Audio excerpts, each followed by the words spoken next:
You know, if I look at the fabrics, they are beautiful, wonderful. And now we move on swiftly because now we need something to just kind of fill our bellies. And this is the one time in the year where I get to call us Expresso. It's fantastic. It's Easter time. And we have something that's a bit extra, which is indeed a spicy pull-apart lamb joie joie. Which is actually the official name of it, though. Perfection is always delivered by Chef Clem. This is why he's here. So remember, Easter is not just going to be a simple time. Send the kids out for an Easter egg hunt, good for them, and then make a meal. No, we want you to put everything into it with Woolworths. And this is why, Chef Clem, tell us about thinking outside of the eggs box. You know, we're so used to being in the box. Yes. And spending hours in the kitchen when it comes to Christmas, when it comes to Easter, when it comes to birthdays, when it comes to early celebration, Ramadan. Take it easy. Chill. Woolies have done the work for you. And it really does make a difference when you're not spending hours in the kitchen and you're spending all that time with your family. Yes, this is it. And then also, can I tell you, sometimes I'll take a leg of lamb, right? And then you have to literally use your paring knife and get into all of the fibers to try and get the leg or the bone out so you can have something to work with if you are indeed going to do something that requires a bit of a pull-apart vibe. Right. It's a lot of work. It takes about, it takes an hour to get it right without wasting the meat. You do not. Yeah. And the thing is, it takes a long time to actually get used to the motion. Yes. The movement. Of getting in there and to actually get all that meat off. Yeah. But you know who's done that for you? Who's that? Talk to me. Mrs. Woolworth's done it for you. Oh, my goodness. She's done it. Taking the bone out of the lamb, which is absolutely amazing, and it is about the convenience. And when you take the bone out of the lamb, your world of options the doors just open. It's like they fling open. Exactly, because a leftover leg of lamb as a sandwich the next day, amazing. The fact you can pull it apart, amazing. The fact that you can cube this and make a giant, like, lamb-ish potato, because I've never seen that. You can do that because the bone's been taken out. So literally, you just do as you feel, it's all there. Let's do a swap, let me show you. Okay, swapped. So, pull-apart lamb is really great because lamb's got a lot of flavor. So I find when you do a dish like this, and you can serve a lot of people because you don't need a lot of it to get that, like, the essence, the flavor, the vibes. Another thing, Dave, we just note that Woolworths always vacuum seals, which means that the flavor is really just installed into the meat already, and it's been marinating on the shelf. That's the thing. So you take it off and ready to go. All the flavors are in there. Yeah. All of it. So I'm going to just show you real quick. So just like the rule is with any piece of meat that you're going to cook, right? Yes. It comes out the fridge for a decent amount of time before it goes into the pan. Definitely. You want to get it as close to room temperature as possible before you start searing. So get it. It is so beautiful. It smells so glorious and amazing. It's going to go straight down. On the skin side, you could say, right? I want to render that fat out of the lamb and start there's flavor in that lamb fat. And it's a funny story. Yes. People that say they don't like the lamby taste of lamb. What? I'm sorry. But who's there are those people, we won't out you because this is a safe space. But next week, we might be different. Just joking. No, there are people that say that lamb's too lamby for them. And I understand it because it's got a distinct flavor. It's very different to beef, okay? I'm so confused. Who would say that?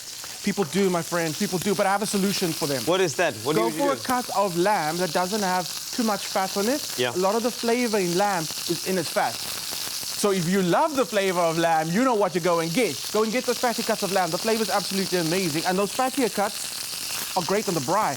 Slow rendering, all that flavor is going to come out. I'm still confused about somebody that's lammy. It's so true. It's like, oh, you know, I've got a steak. It's so, why does the steak taste so rib-eye? Exactly. Oh, my word. Why does the chicken's a bit chickeny today? Why would you do that? So the lammy people that complain that lamb tastes like lamb, they meet on a Monday.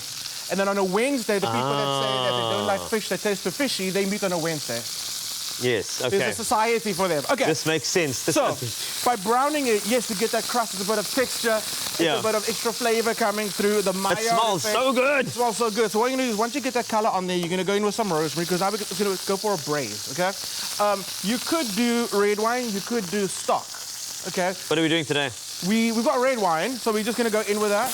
We're going to deglaze it. It might catch. It should catch. Let's see. Let's see. You're going to have to tilt him a bit. Let's see. Does it actually? There we go. Okay.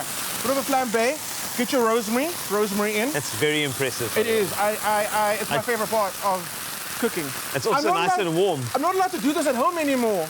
I can't do it at home anymore, so I get to do it here. Oh, this is great. Hold on a minute, just check something. Oh, yeah, yes. Eyebrows are still intact. He's good. Intact. Okay.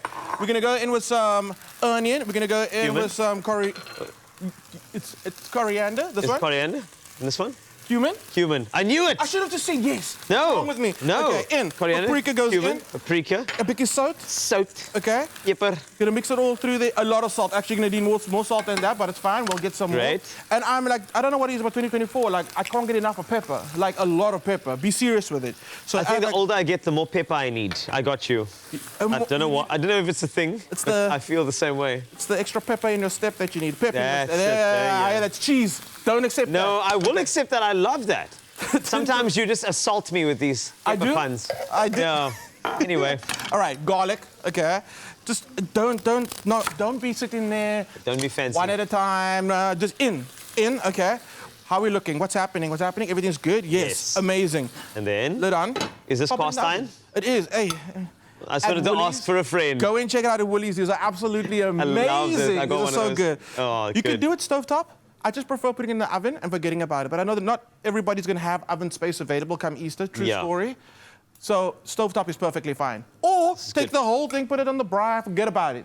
Okay? How long? For pull apart, I'm going to say about 3 to 4 hours, depending on the size of it. And you can also decide how done you want your lamb. Okay? So planning while, I'm saying that if you want to do a little hunt, I'd say do it while the lamb is cooking so that everybody does the whole hunt and she gets the Easter eggs. And then when you return, we've got about an hour to go. So we do the sides and then we're eating together. There we go. That was a good idea for planning. Yes. We want to plan a meal. And also because of the sauce, if you made this 2 days in advance, it's just going to be amazing come the day you're actually going to serve it. So then what happens is it's going to be super tender. You take 2 forks and you just pull all that meat apart. You got that sauce because look what happens. It concentrates us down to like this amazing switcheroo. Super gravy that's just got so much amazing flavor. We've got some pitas.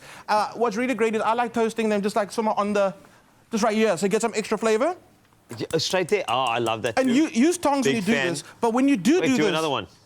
There we go. When you do this, I mean, it's the same reason we like toast, right? It's just the caramelization of the bread on the outside. It's just so much more flavor comes out. So by doing this, you get a little bit of char. Guys, I'm sorry, I shouldn't be doing this. Bad example, but use tongs at home, okay? So you get a bit of char, and that's what you want. Here we go, Carl Wasty. Yeah. A little bit of fire is fine. Okay, cool. Nice and smoky. You've got your rich. I'm talking about rich. Well, let me just. Like rich. So what Jeff we're gonna Bezos' do, rich sauce. It is so delicious, so right? I've got those chunks in there. I'm gonna just get them marinating once again. Okay. Yes. Okay. Then let me tell you what else we've got. So we've got an amazing sambal. Some might say it's a salsa. It's a sambal over here, red onion and tomato. Again, something you make the day before. Yes. Because the flavors develop so much overnight. Then we've got the beautiful summer salad from Woolies. We've got some summer salad, love. Hummus. You must. Hummus. That's a beautiful kind of instead of it's, I want to say it's the butter in a sense. Yes, but it is. It's not, but it adds a creamy flavor. It's like nuttiness to it, and nuttiness anything with lamb, delicious. We also got some tzatziki. Tzatziki with lamb. Give it a Greek vibe, don't you? Pickled onions, because a little bit of that acidity with the richness, with the creaminess, it comes together so beautifully. Plus, exactly how we've got a display here, that's how you serve it. Don't make individual little pita pockets for people. Let them help themselves. That's another way that it's less effort from you, but the intention is there. Carl's is on his vibe. Are you winning? I'm just trying to help you out here and make you one as well. So while we're here. Thank you. So don't forget I can't eat cucumber, eh? Hey? You can't eat cucumber? Dietary requirements. Really? Yeah. So this is a great way to spend time with the family. We've seen it earlier with Hamish. We're doing it now. It's all about getting people around the table. And I love that. It's not one person catering to everyone. Getting everyone in the kitchen, getting everyone involved. That's where the memories come from. Carl Wasty? Yes. That's us. I'm going to take a bite, but I'm going to bite from the bottom. Okay, you're going to go from there. This is going to be cool. Well, here it goes. Elevate your Easter feast this year. As you heard with Chef Clem's amazing ideas, but he can't do it without Woolworths. Woolies' favorites are there for you. The place where tradition meets egg. Extraordinary taste and quality. Shop all your ingredients. And, of course, this will be at Woolworths. You can go in-store, online, and on the app. You heard it first here on Expresso. Yeah.